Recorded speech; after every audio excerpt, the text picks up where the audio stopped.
はい、気ままな親父の趣味チャンネルです。今回は北海道からバンコク、パタヤに旅行した動画のパート4になります。皆さん、パタヤ知っておりますか？パタヤはバンコクから車で約2時間で行くことができる美しいビーチとエネルギッシュな夜の街が融合したタイ屈指のリゾート地です。今回の動画ではバンコクからパタヤに行く途中に人気観光スポットでありますピンクのガネーシャに行っております。パタヤでは象や虎を見に行っておりますし、絶景のレストランパタヤの夜の街も少し紹介しております。今回の動画も盛りだくさんの内容になっておりますので、最後までご視聴いただければ幸いです。パート4の動画に入る前に前回までの振り返りを紹介したいと思います。今回の旅行での飛行ルートは北海道の真ん中旭川空港から羽田空港までを ANA で、その後成田空港からバンコクスワンナプーム空港までをタイ国際航空を利用しております。合計区間マイルは 3445 マイル、キロメートル表示で 5543km を移動しております。パート1の動画ではバンコクまでの移動した模様に加えまして、成田空港の ANA ラウンジやバンコクの人気ルーフトップバーなどについて紹介しております。パート2の動画ではメイクロン線路市場と水上マーケットに行ったオプショナルツアーに参加した模様や、サイアムで食事したレストランやお土産を買ったショッピングモール、夜が楽しいカオサン通り、ナナプラザなどについて紹介しております。パート3の動画ではバンコクで必見の寺院、パッタイやマンゴースイーツの人気店、穴場のルーフトップバーなどについて紹介しております。そしておじさんは過去に旅行して YouTube 動画を作成した都市についてお示ししております。これらの動画を視聴いただければ旅行に行った気分になれると思います。概要欄に YouTube のリンクを載せておりますので、ぜひご視聴いただければと思います。こちらはバンコクパタヤ周辺の地図になります。バンコク周辺にありますスワンナプーム空港やドームワン空港の位置はご覧の通りです。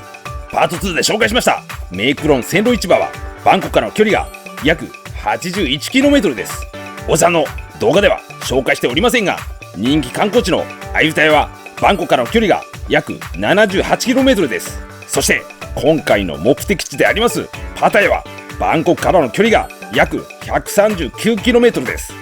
バンコクからパタヤに移動する方法で今回は利用しておりませんが、おじさんが過去に利用しましたバス会社のベルトラベルサービスを紹介します。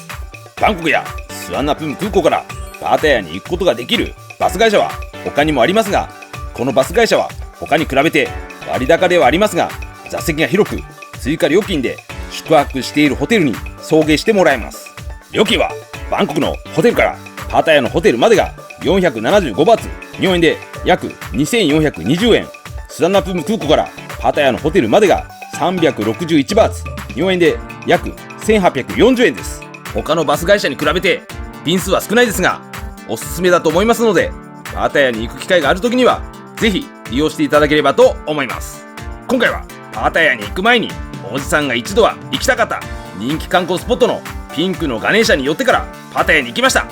そのためバンコクからパタヤの移動はバスを利用せずにクルクで貸し切りチャーターを利用しました。クルクは香港に本社を置く企業で、世界中の観光施設の入場券、現地ツアー、交通手段、ホテルなどを格安で予約ができる旅行体験特化型のオンラインプラットフォームです。今回利用しました貸し切りチャーターはピックアップ場所とドロップオフ場所を選択して6時間から12時間の間でドライバー付きの車をチャーターすることができます。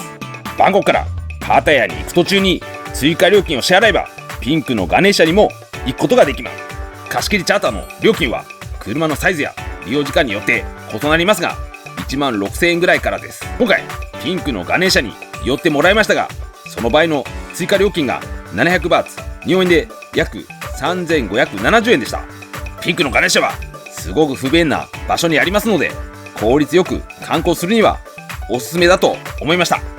バンコクのホテルから貸し切りチャーターで約 89km の距離がありますピンクのガネーシャに行きました。おさんはこの日午前9時30分にホテルをチェックアウトして貸し切りチャーターした車に乗り込みました。 BTS7 駅近くのホテルから左に曲がってスクンビート通りを走行しました。高速道路を走行していたら、スワンナプーム空港に向かうエアポートリンクと並走しました。バンコクのホテルを出発して約75分くらい乗車しておりましたら、途中ガソリンスタンドに立ち寄りました。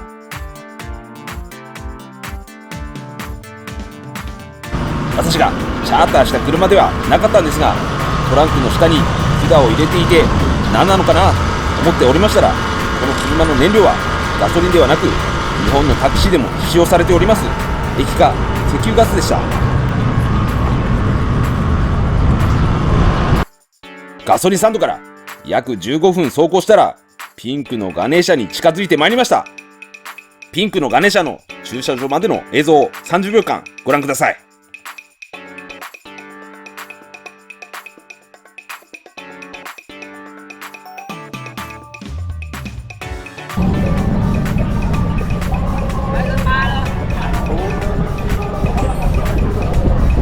バンコクのホテルを出発して約90分で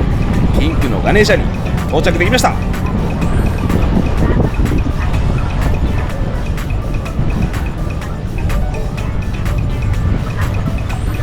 ここでピンクのガネーシャについて紹介します。正式な名称は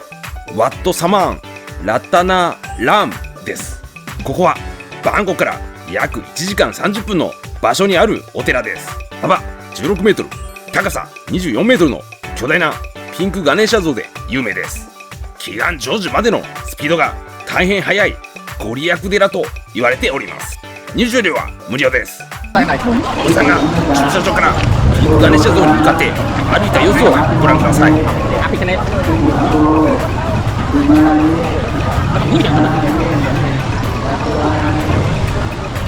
途中果物や食べ物の屋台が並んでおりました。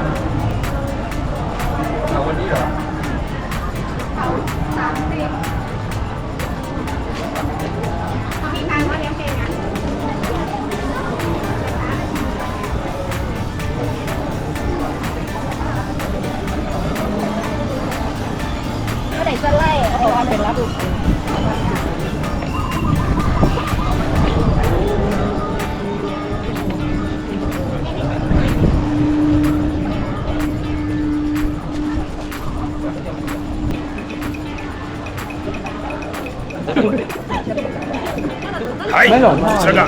ピンクガネーシャ像です。願い事をするときは手前に見えますネズミの像に片耳を塞いで、もう片方の耳でささやくようにすると良いみたいです。ご利益があると思うんですが、2匹の竜もいました。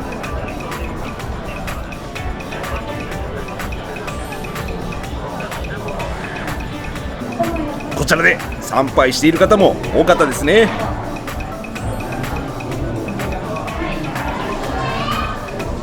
貸し切りチャーターでピンクのガネーシャに行った後、約 108km 移動してパタヤにあります観光スポットパタヤエレファントビレッジに行きました。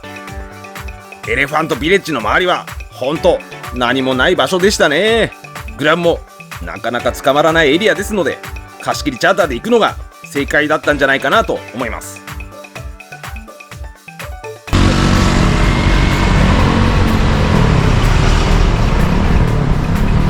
パタヤエレファントビレッジの入り口の前で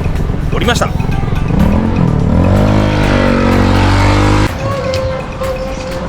おさんはこちらで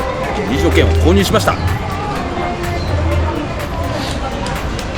パタヤエレファントビレッジは労働に従事していた象が安らげる場所として1973年にオープンした象たちのライフスタイルを垣間見ることができる施設です。象に乗ったり餌をあげたりすることができます。また象を見ることができるカフェもあります。入場料は象乗りをする場合は大人900バーツ、日本円で約4590円です。一緒に行った友達が象に乗りたいとのことでしたので、象の乗り場に行きました。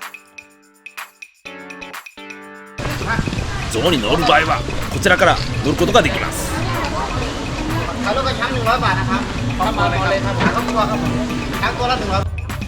こちらでは象によるショーもやっておりました。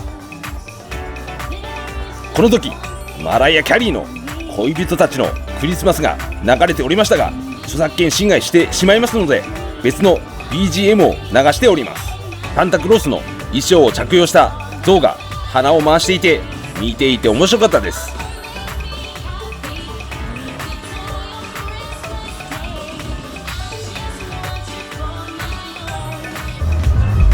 おじさんは象に乗らなかったので、モンチャンカフェに行ってみました。こちらでドリンクを注文します。入場券にドリンク券がついておりましたので、おじさんも注文しました。このカフェで象が池の中を歩いている様子を見ながらドリンクを飲みました。この時暑かったんで美味しかったですね。ごちそうさまでした。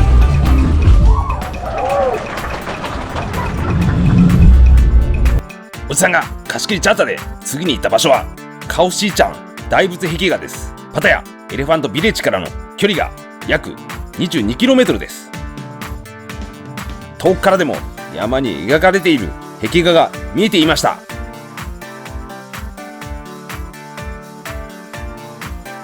パタヤエレファントビレッジを出発して約40分で到着できました。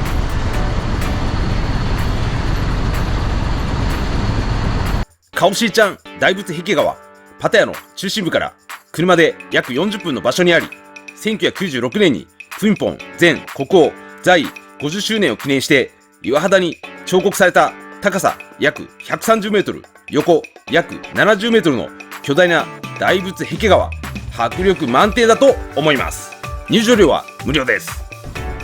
駐車場から少し歩いたら目の前に巨大な壁画が見えました。映像で見るよりも実際はもっと迫力を感じると思いますので、パタヤに行ったらぜひ訪れてほしい場所だと思いました。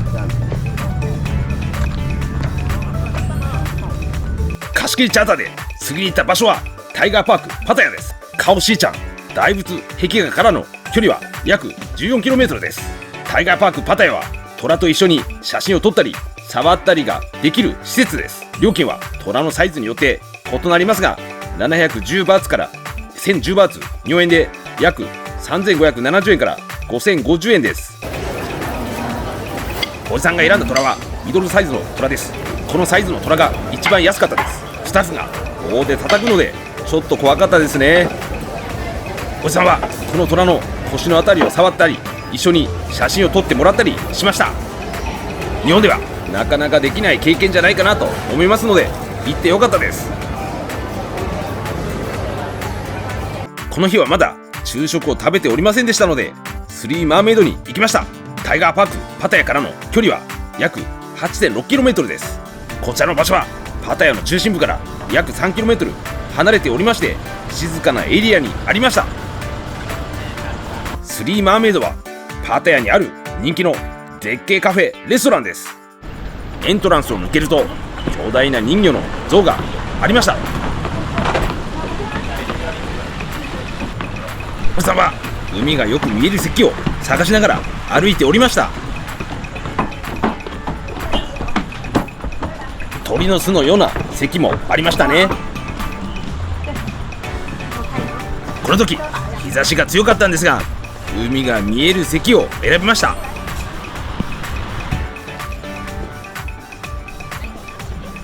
こちらは食事メニューの一部です。おじさんは空心菜炒めとソムタムを注文しました。こちらはドリンクメニューの一部です。おじさんはココナッツスムージーを、友達はスイカスムージーを注文しました。おじさんは絶景の海を見ながら食べました。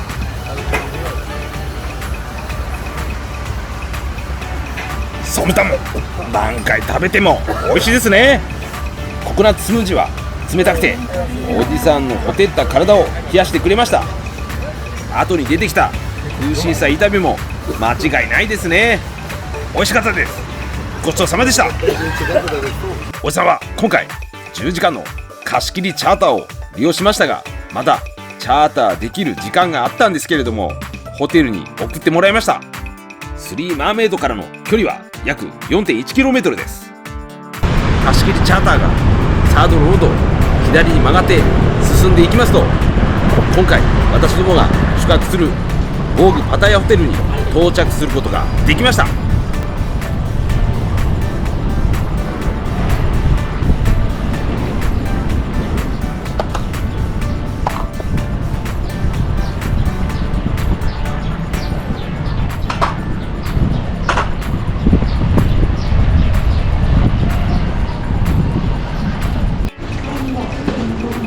さはチャーター機を降りて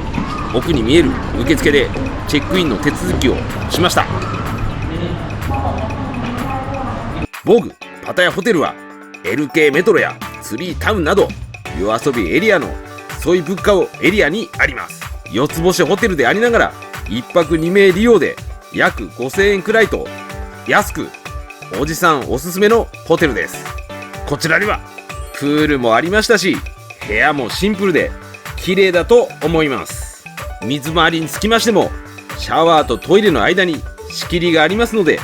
びちょびちょにならないのも良いんじゃないかなと思いました。おじさんはホテルでシャワーを浴びて休憩した後マッサージ店に行きました。こちらのマッサージ店はボーグパタヤホテルの目の前にあります。こちらのマッサージ店は LK メトロやツリータウンなどがあります夜遊びエリアソイ物価エリアにあります。このお店のオーナーは日本が好きで日本人が訪れると喜んでくれます。料金はフットマッサージ60分で200バーツ、それに加えてチップです。チップを支払っても日本円で約1500円以下ですのでかなり安いんじゃないかなと思います。おじさんがこちらで実際に受けたマッサージの様子をご覧ください。スタッフさんが丁寧にマッサージをしてくれましたのでとても気持ちよかったです。ありがとうございました。おじさんはマッサージ店に行った後夕食を食べにマハーサムトに行きました。ボーグパタヤホテルからの距離は約 0.7km です。おじさんが泊まったホテルからマハーサムトにグラブバイクで乗って向かった様子を約100秒間ご覧いただきます。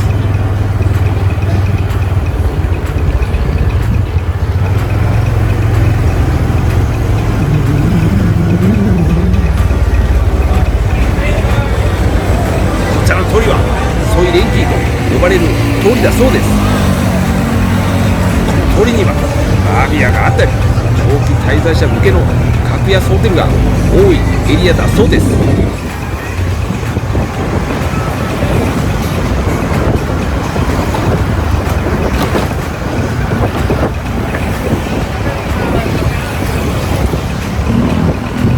この後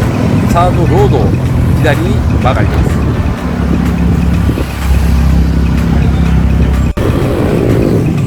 サードロードは道が広いので比較的渋滞せずに走行することができます。しばらくの間サードロード沿いの景色をお楽しみください。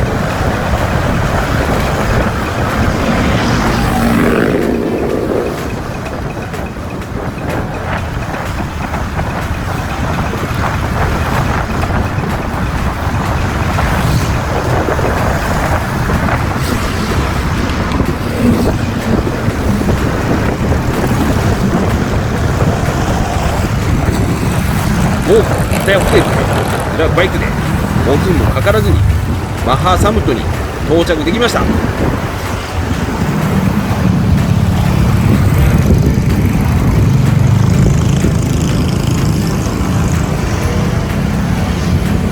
ちらのお店はパタヤのサードロード沿いにありますロブスターやカニ、エビなどの高価な海鮮トッピングが乗ったトムヤムヌードルが人気のローカルな食堂です。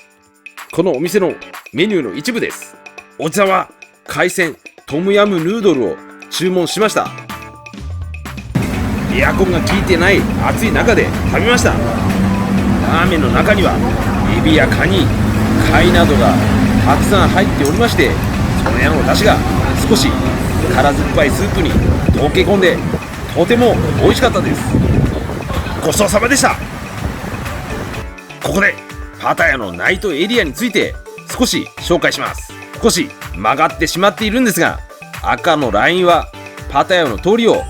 記載しております。ビーチ側からピーチロード、セカンドロード、ソイ物価を先ほどのトムヤムヌードルのお店がありましたサードロードになっています。この辺りを頭に入れておきますとパタヤの位置関係がわかるんじゃないかなと思います。それを踏まえまして代表的なナイトエリアを記載しております。この中に載せていないナイトエリアもたくさんございます。今回のパート4の動画では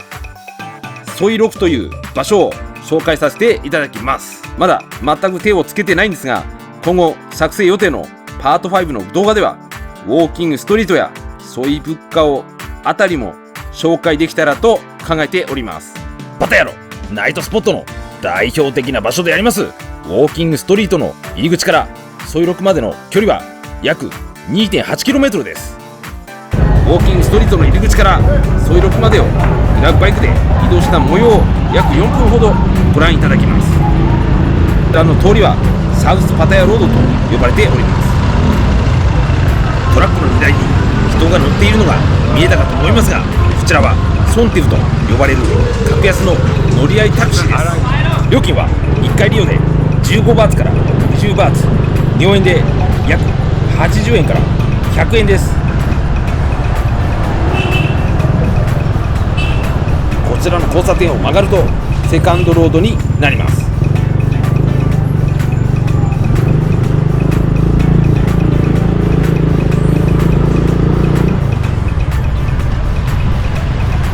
奥に見えますセブンイレブンの先を左に曲がりますとボーイズタウンがあります。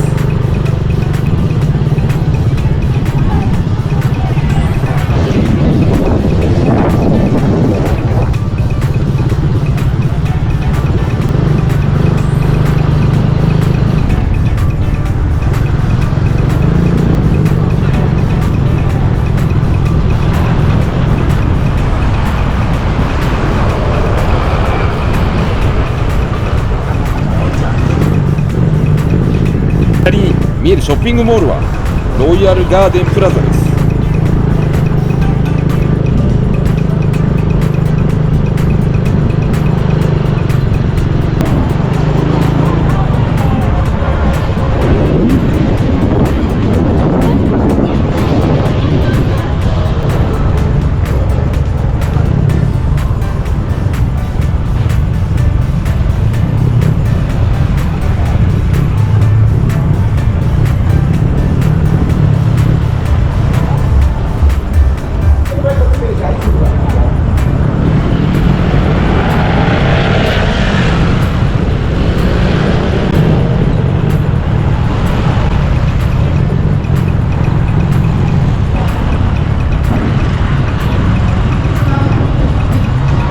こちらの店の名前がわからないんですが、こっちにも怪しそうなバーベヤがありました。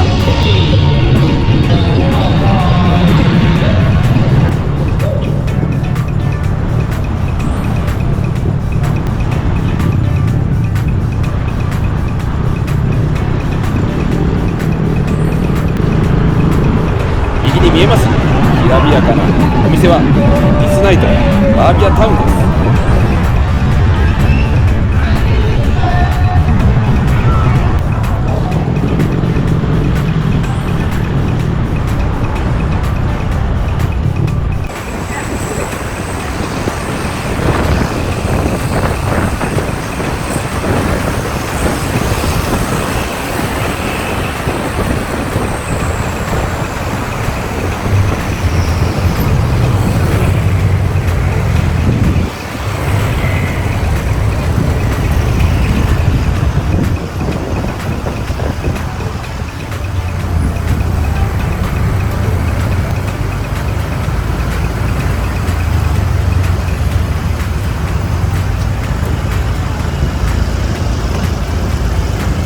奥を左に曲がりますとソイロクがあります。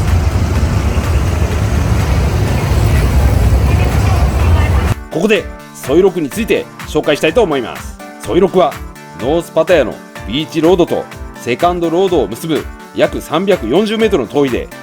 昼間から賑わう歓楽街バービヤ街です。お店では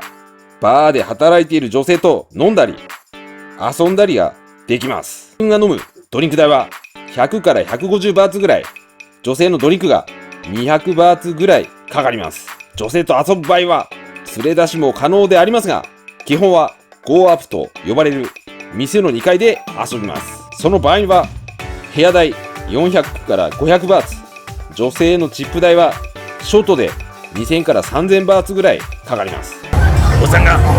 訪訪れた際の恋録の様子をご覧ください。水着を着た露出度高めの女性が店の前でたくさん並んでおります。もし気に入った女性がいらっしゃったらお店に一緒に入ってください。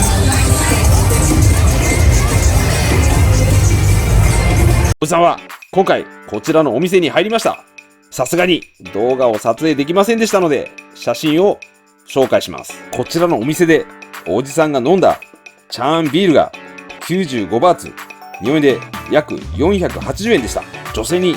ご馳走したドリンクの値段が1杯180バーツ、日本円で約920円だったと思います。おじさんは英語やタイ語がほとんど話せませんのですぐに会話が持ちませんでした。そうなると女性からゲームを提案されました。この時はサイコロを振るゲームをしましたが、おじさんはゲームに負けて4杯女性にご馳走しました。おじさんはこの店で飲んでただけでしたので女性と遊ぶ場合の料金は確認しておりません。おそらく他の店同様に5アップした場合は部屋代が400から500バーツ、女性へのチップ代はショートで2000から3000バーツぐらいかかるんじゃないかなと思います。これで今回の動画は以上になります。今後も北海道の北部の情報を中心に紹介してまいりますので、チャンネル登録並びにグッドボタンよろしくお願いします。ソイロク、おじさんには刺激が強かったな。